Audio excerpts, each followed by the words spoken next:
Hey YouTubers and Kubota fans, I guess you can see I'm going to be doing some maintenance today. Some of it's early and some of it I should have done a while ago. I may split this up into two different videos depending on how I decide to let it go. I have the mowing deck off, so I'm going to take care of some things that I really should have done quite a while ago. And since I have the mowing deck off, I'm going to do the 200-hour service on it.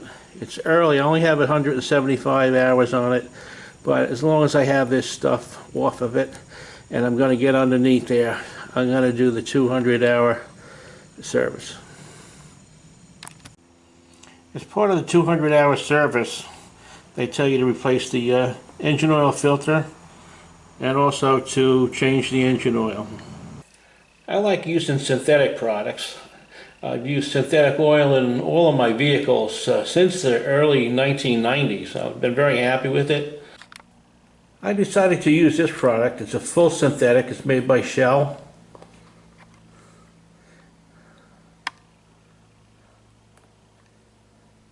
And it's also made for diesels. You can't use regular synthetic oil that you put in your car for diesel engines. It doesn't meet the API certifications. You cannot use it.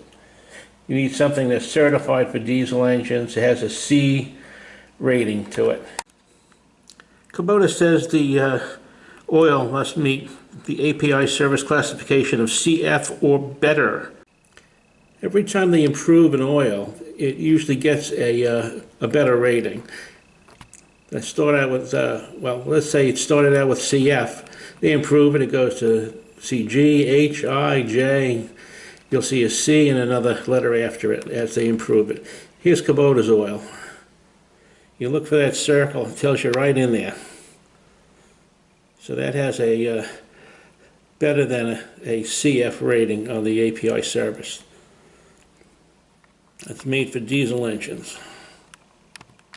Here's the Rotella's ratings.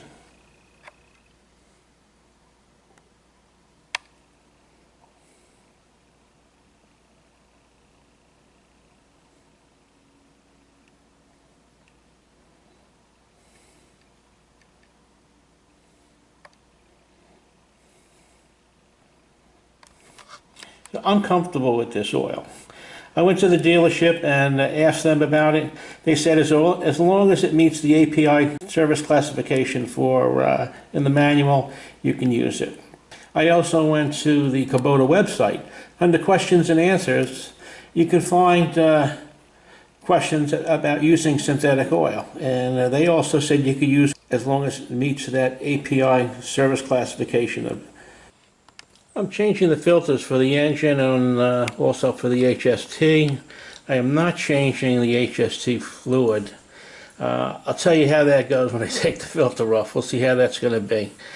I do have some HST fluid, Super UDT. That is, from what I can find out, that's 70% synthetic. If Kubota makes an engine oil that's synthetic, I'll be using it. I hope they do. It makes things easier for me. I think a lot of people want to use the synthetic. So we'll be changing the fuel filters also. Well, I changed the engine oil and I changed the HST filter. I left the dipstick plug in, so I didn't get a whole lot of hydraulic oil pouring out when I took the filter off. My biggest problem was that the filter was slippery in my hands, so it took me a little while to get it back on again. But nothing seemed to be dripping out of the transmission air once I took the filter off and had the initial drainage. I probably had to put in about maybe 6 ounces of oil. I had filled up the filter with the hydraulic fluid before I put it in, so that may have just been a little bit low. But it went okay. It wasn't a big deal changing that filter, as long as that plug was in. I also adjusted the brake pedal.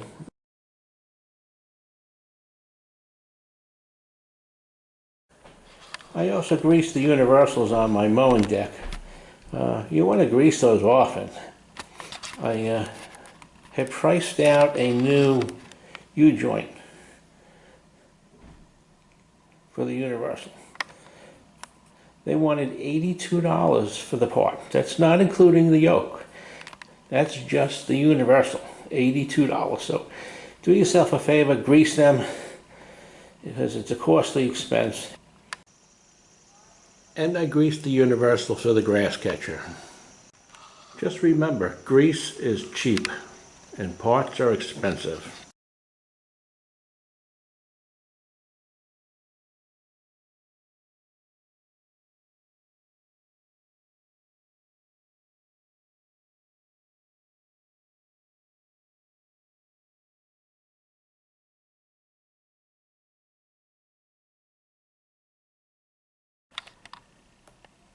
In the operator's manual, it says to warm up your tractor in the wintertime. Otherwise, you can damage your HST. You should take a look at your operator's manual and read that section. Take good care of your tractors, and that's it for now. Have a good day.